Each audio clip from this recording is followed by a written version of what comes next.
what I will do is I like to use my grey buster. It's a really light one, so I'm going to use my grey buster on this. Now, the easiest way of doing it is I take a piece of paper like this and I've punched a hole in it so that I can isolate colors on here. So now I'll use, as normal, I'll use one of my little isolating holes to isolate, let's say, an area on the painting or on the reference picture. So I'm going to go from here.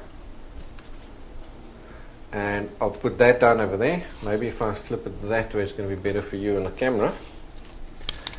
Now I'm going to use my little piece of paper that I've punched a hole in it, and I'm going to go and find that same color. So I'm just going to travel around the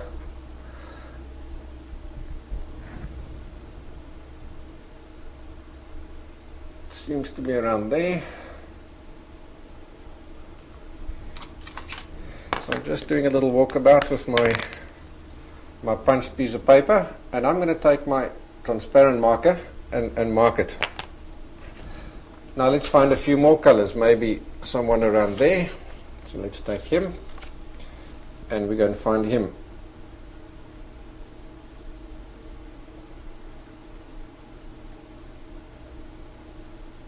Yeah, he seems to be around there.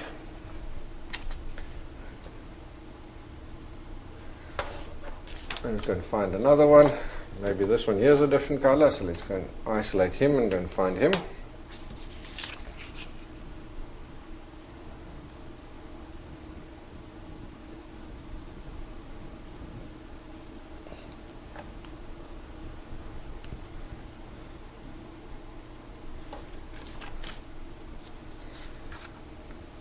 And let's see, maybe it's going to do one of those guys over there.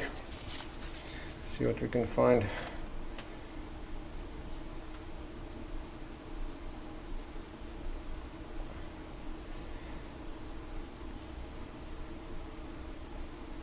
He seems to be around there. Okay, so I think I've found enough colors for me now to be able to mix that petal over there. So now I'll go to my grey buster, and I can take a look and find the base color. So I don't need to go and guess anymore. I can use this line. If I take a look, I take a line straight down.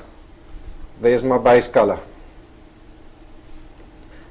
As we're moving across into that shadow area, there's more orange in it. That last one over there was this little pinky piece. He's even further along. So there's more red in it. You see how quickly I found my base color?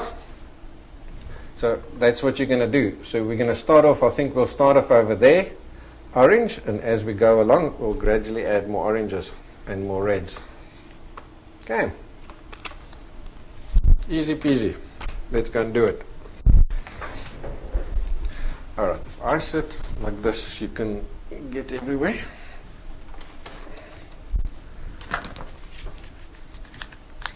What's nice about the grey buster, where are you zoomed in at the moment, there? Okay, is I can now immediately see roughly what percentage of white to add to my mix. So I can see with the darker one I had about 45% white, and on this very lightest one, that curl of the petal, I had a good 91% white there, so I can use tons of white. So the colors that I'm going to use is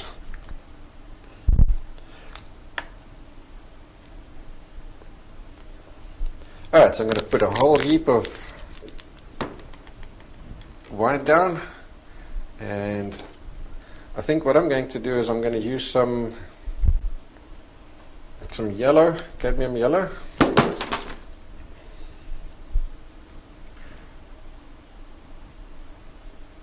And I'm going to use some orange, sort of all the colors that I could see from my base colors.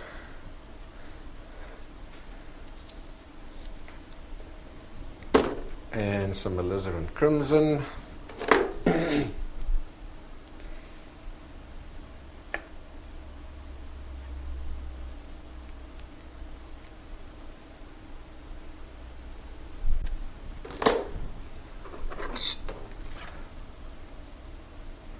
So my main base color had some white, and we said it had some orange in it.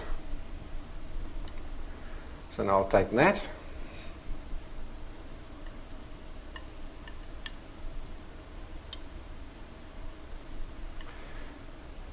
And if I take a look, where's my piece of paper? It had quite a bit of yellow in it as well. Can you see at the bottom there or not? See, it's quite it's a yellowy orange.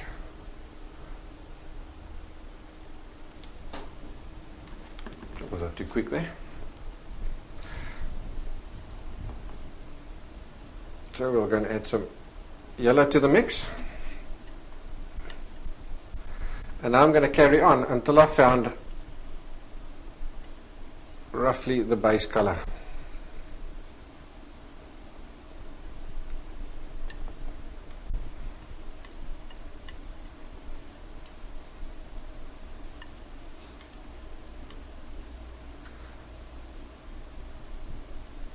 So once you've got that base color, all the other mixes will come out of that one.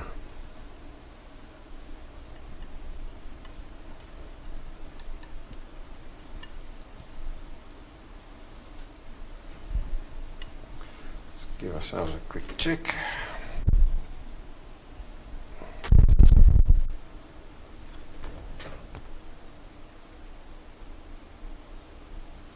Looks very close.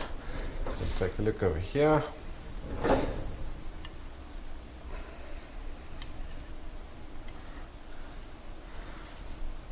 right, let's see if we can you pick that up on the screen or not? What I'm trying to do now is get that base or the darkest color. Now you can see what happens if I hold this up against my screen. I can see I need a lot more yellow in it, and my color also seems to be a lot more brighter or intense. So you've got to use your color mixing rules to dull it down. So the opposite, my main color in that mix there is more yellow.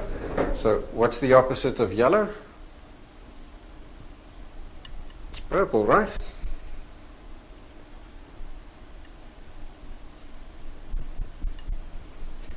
So you've got to throw some purple in it.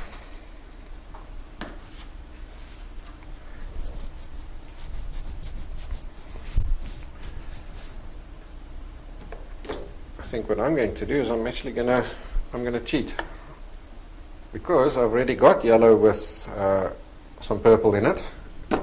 It's called raw umber. So we'll take some raw umber and add it to it.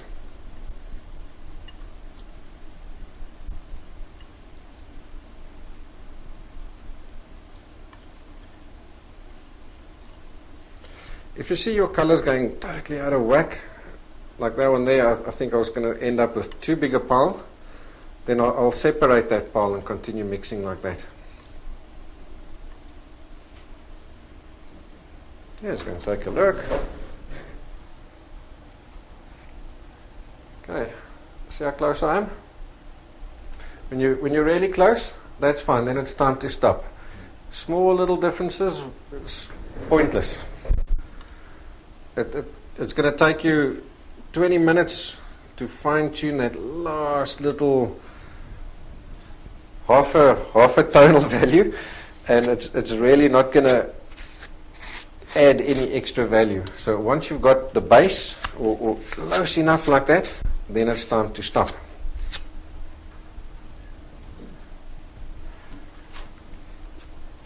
Okay, let's go back here.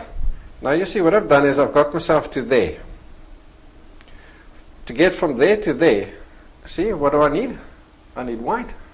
That's all it is, because this is a percentage of white scale. So I need to add more white to it. So that's what I'm going to do. So I'm going to take this original sort of base color, and I'm going to add more white to it.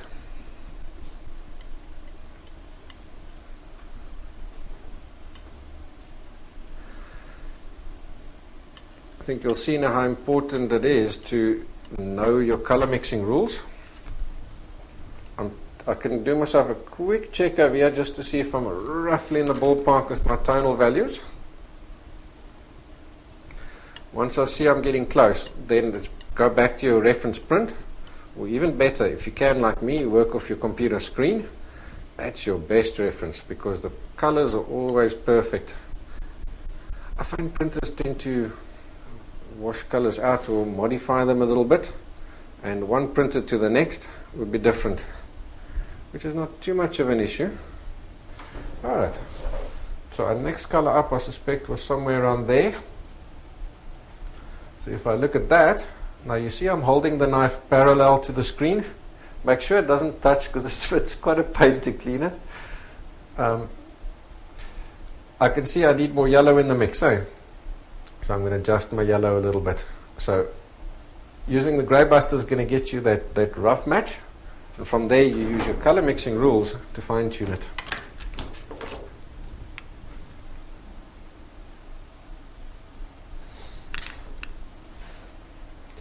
Karen is asking, is the clear cover the same as frisket film? Do you know what frisket film is, Dennis? Frisket is normally the liquid latex. I'm not sure the frisket film.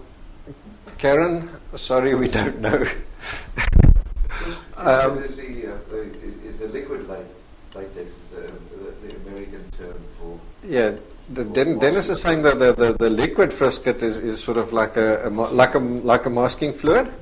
So yeah, maybe it is. I don't know.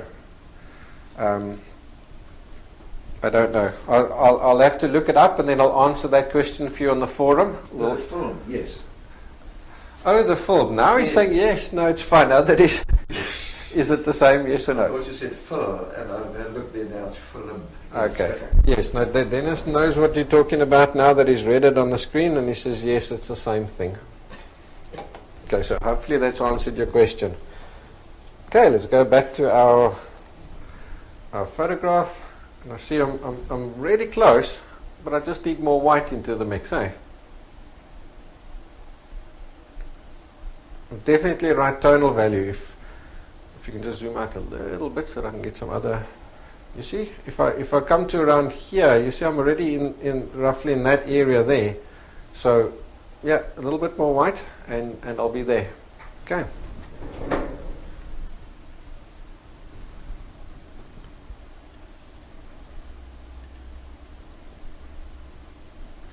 Again, I don't want to end up with a pile, so I'll split it at this stage. Because I know to lighten something up with some white, it usually takes a lot of paint. Alright guys, what I'm going to do is I'm going to stop there. I think what I've done now is I've shown you enough of how to match the color.